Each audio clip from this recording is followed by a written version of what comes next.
Hey guys, today I want to talk about skills and the difference between documentation and code real quick.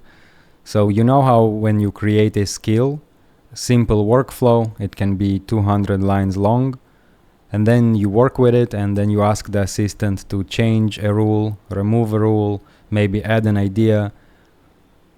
And then after a while, somehow the skill ends up with 500 lines of code, and then it gets too bloated and context inefficient. And also you do an audit of that skill, and turns out it has a bunch of contradictions inside. So why is this happening? We tried to dive into this, and this is what Claude has to say. So deleting text feels lossy, adding text feels safe. This bias is usually correct for code and catastrophically wrong for instruction documents. So the simple example I gave it is, for example, you can have a rule that says, you can have a rule that says, eat tomatoes, right? That's the rule. You have to eat tomatoes. Now you tell Claude, hey Claude, remove the rule that says to eat tomatoes. Then instead of removing that, it will delete that line and then add, do not eat tomatoes. Like the complete opposite, instead of just removing. So maybe in code, maybe that makes more sense, unless you're deleting the function completely or deleting, turning off a feature completely. So I can see what he's talking about here. A negation is also a weak instruction.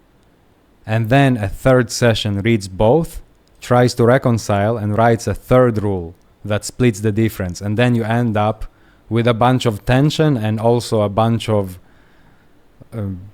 tries to split the difference, which bloats the context, which bloats the skill. So how can we fix it? Pretty much talk about it with your assistant and then create a concept page, Valo memory code right here, which is what I'm auditing right now as well. Because we have a lot of them right now, 116 pages of memory for code. This is context efficient memory, which fires only when relevant. So all of that information, instead of bloating your Claude.md with those rules, or at least partial, like for example, this rule is good, this rule is good, this rule is a little bit context inefficient, it depends. We still need to decide on this one, but you can decide on this one for yourself with your own assistant. This one will not work because, it's too, you can, okay, let me explain. So after editing, grab the file for the topic word. That's not always going to work because sometimes the opposite of the rule doesn't even have that same word. So it can work, but it's not. Relying on that is pointless. So we will create a concept page and it will be mapped to skills or commands or documents, concepts. We already have a concept page that is firing when a new concept page is being created, when a new page for Valo memory code is being created.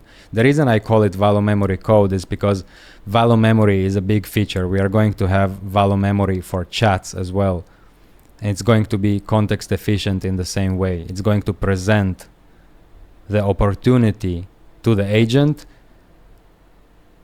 to actually delve into those files if the context or the job calls for it, because he can decide for himself. You don't need to bloat him with constantly, like you can see my memory files 0. I don't have any memory files because why what's the point? Just write it in ClaudeMD. It works the same way. It's being sent every turn in the same way anyway. So what's the point? Just have memory efficient, just like a human memory works.